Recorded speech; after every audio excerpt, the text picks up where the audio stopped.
Hey, guys! I just finished with my therapy and I wanted to come on with something that we had spoken about today that I thought more people needed to hear. So, I have spoken before about how I hate comparing traumas. In the mental health field, there's a lot of people that want to kind of embrace the victim mentality. So, they come out with this almost a competition that they want to prove that their trauma was worse than other people's. And I hate doing that. I don't like it when other people start doing it. I don't like it when people try to compare traumas with me in a competitive type way. But I am also going to say, because two things can be true at the same time, that not any true traumas are the same. Not any two people are going to react and come out of their trauma acting the same with the same symptoms, same issues. Um, like we were talking today, how we got onto the subject was we were talking today about how my relationship is with people on a friendship level.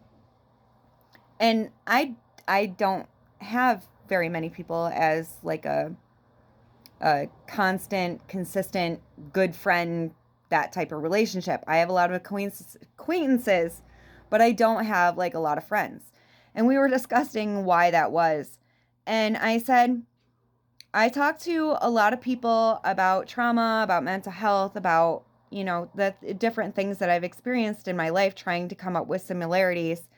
And the only thing that I can compare with other people that I find as similar is the trauma. However, it's hard for me to relate to people that did not have their trauma happen until later in life, regardless of what the trauma was, when my trauma started at 3 years old. I don't remember a life before trauma.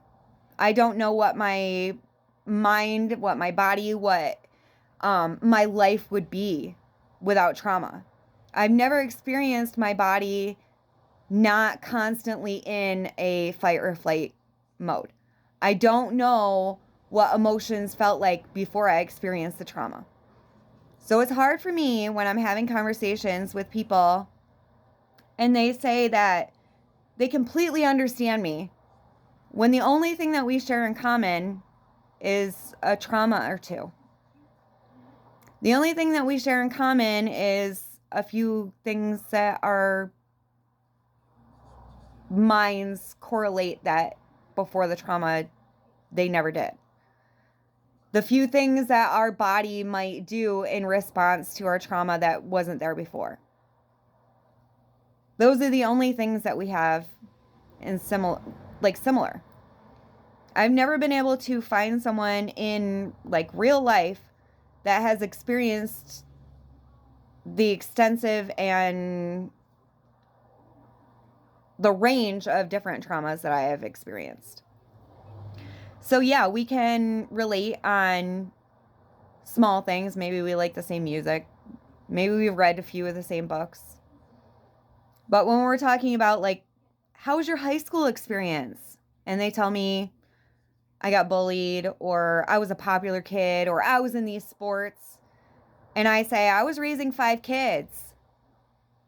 See how I'm going to have a hard time finding people that are really going to understand. I don't think that it's recognized how lonely it can be when you have this type of mindset, when you have this type of an past. It's hard for other people to relate. I know that a lot of people think that I'm weird. A lot of people don't know how to handle me.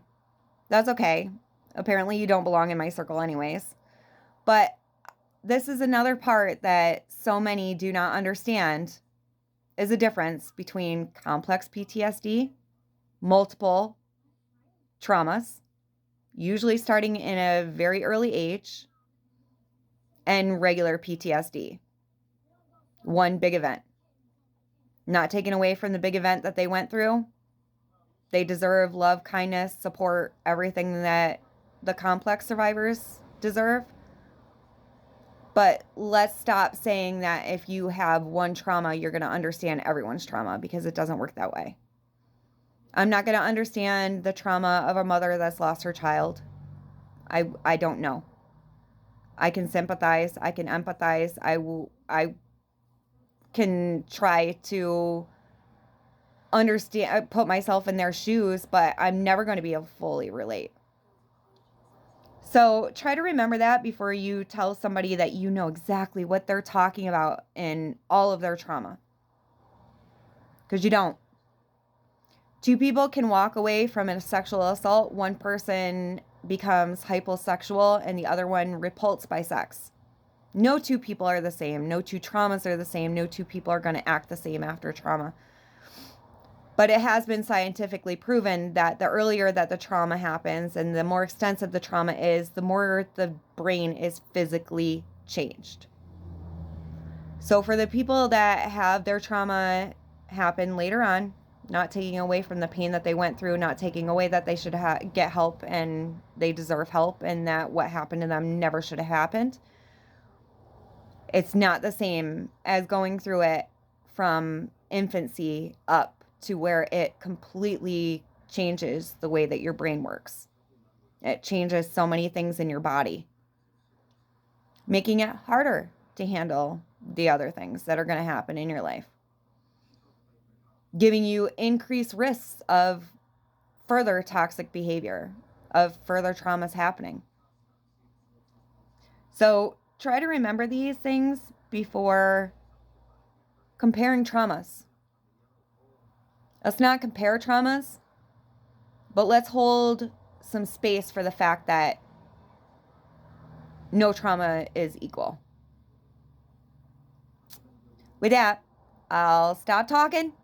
Until next time, I think I really want to talk about something else that's not talked about very much in hypersexuality in sexual abuse survivors. It's kind of a taboo subject that bothers me. So I think that's going to be the next thing that I discuss. If you have anything that you want to add to this, please just leave it in the messages or you can feel free to message me. With that, I'm going to get off. Much love.